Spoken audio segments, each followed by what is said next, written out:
যারা আমার চ্যানেলের সাথে যুক্ত তাদের জন্য এই ভিডিওটি, খুব সংক্ষেপে এই ভিডিওটি করছি। উনি আমার কাছে মূলত যে কারণের জন্য এসছে সেটা বলি। ইনি এসছেন হচ্ছে কোথা থেকে যেন, শান্তিপুর থেকে এসছেন।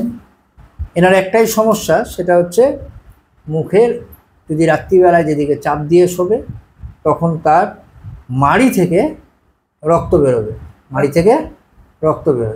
এটা প্রতিদিন বেরোচ্ছে কি? হ্যাঁ, প্রতিদিন বেরোচ্ছে। এই সমস্যা নিয়ে কিন্তু আমার কাছে এসছে। কিন্তু ওনার তার সাথে যেটা আরও পাওয়া গেল সেটা হচ্ছে ওনার প্রায় একটা শ্বাসকষ্ট হয়, প্রায় দিনই একটা শ্বাসকষ্ট হয়। এবং এই শ্বাসকষ্ট এতটাই হয় যে তখন ওনাকে কি ব্যবহার করতে হয়? ইনহেলার ব্যবহার করতে হয়, এতটাই শ্বাসকষ্ট হয়। তাহলে এই শ্বাসকষ্টটা আসলো কোথা থেকে? না, এই শ্বাসকষ্টটা ওনাকে যেটা বলছে যে বাচ্চা বয়সে ওনার একবার এরকম হয়েছিল, তাই তো? হ্যাঁ। এবং তখন কি করেছিলেন? হসপিটালে ভর্তি ছিল।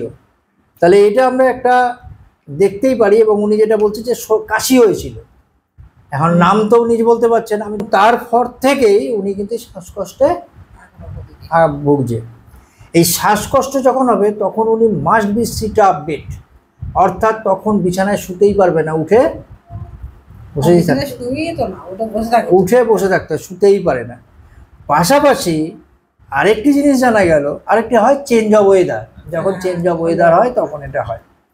আর তার সাথে যেটা জানা গেল সেটা হচ্ছে যে ফ্যানের হাওয়া দরকার তখন, যদি ঠান্ডাতে ভালো থাকে, ঠান্ডা যত ফ্যানের হাওয়া উনি পাবে তত ওনার শ্বাসকষ্ট কম হবে।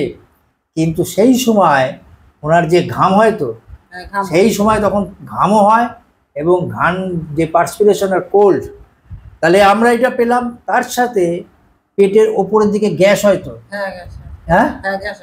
গ্যাস হয়তো, এই গ্যাসটা যখন হয় তখন কিন্তু এগুলি হতে থাকে এবং এই কষ্টগুলি ওনার পেলাম। আমি শুধু এগুলির উপরে নির্ভর করলাম। তার সাথে যেটা জানতে পারলাম যে উনি দুধ, মাখন, ফ্যাটি ফুড এগুলি খেতে পছন্দ করেন না, কিন্তু একটু গরম খাবার, মিষ্টি খাবার এবং ঝাল খেতে পছন্দ করেন। আমি শুধু এই কটা সিমটমসের উপরে, রাত্রিবেলা যেহেতু হয়, আর রাত্রিবেলা একটু স্বপ্ন দেখে মারামারি, এই যে কয়েকটা কথা নিয়ে আমি কিন্তু আজকে ওনাকে আপাতত যে ওষুধ দেব সেটাই জানানোর জন্য যে আমি যে ওষুধটি দিতে চাইছি সেটি হলো Carbo veg.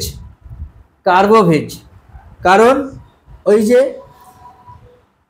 Dyspnoea and must sit up in bed, তার সাথে হচ্ছে যদি খুব খাওয়া দাওয়া করে, ইরাকটেশন যদি থাকে, তাহলে পরে এটাকে আরও বেড়ে যায়। এবং পেটে যদি গ্যাস ফর্ম করে সেই সময় দরকার ওনার ফ্যানের হাওয়া, প্রচণ্ড হাওয়া, এবং ঘামও হয়, সেই সময় প্রচণ্ড ঘাম হয়। এবং এই যে ব্লিডিং ফ্রম গাম রাত্রিবেলাতে, এটা রয়েছে। ক্র্যাভিং ফর সুইটস, মিষ্টি খেতে খুব পছন্দ করে, ফ্যাট ফুড খেতে একদম পছন্দ করে না, রিচ ফুড খেতে পছন্দ করে না, ভেজিটেবল মানে ভেজ খেতে খুব ভালো লাগে, তাই তো? ভেজ খেতে খুব ভালোবাসে। এইগুলির জন্য আর মূলত এই কারণেই আমি আজকে কিন্তু ওনাকে, আর ওই যে বাচ্চা বয়সে যেহেতু ওনার কষ্ট আসছে, বাচ্চা বয়সে এই কষ্টটা হয়েছিল, তারপর থেকে এটা হচ্ছে, তার জন্যই ওনাকে কিন্তু আজকে কার্বোভেজ দিচ্ছি। তো আপনার পারমিশন নিয়ে কিন্তু ভিডিওটি করলাম, কোনো অসুবিধা নেই তো? হ্যাঁ, অসুবিধা নেই, ঠিক আছে, ধন্যবাদ। আশা রাখি আমরা চেষ্টা করব, আপনি অনেক জায়গায় ওষুধ খেয়েছেন, ভালো হননি, এবার আমি চেষ্টা করব, আশা রাখি আপনি ভালো করবার হবেন, এটা আশা রাখতে পারি। ধন্যবাদ আপনাকে ভিডিওটি করতে দেওয়ার।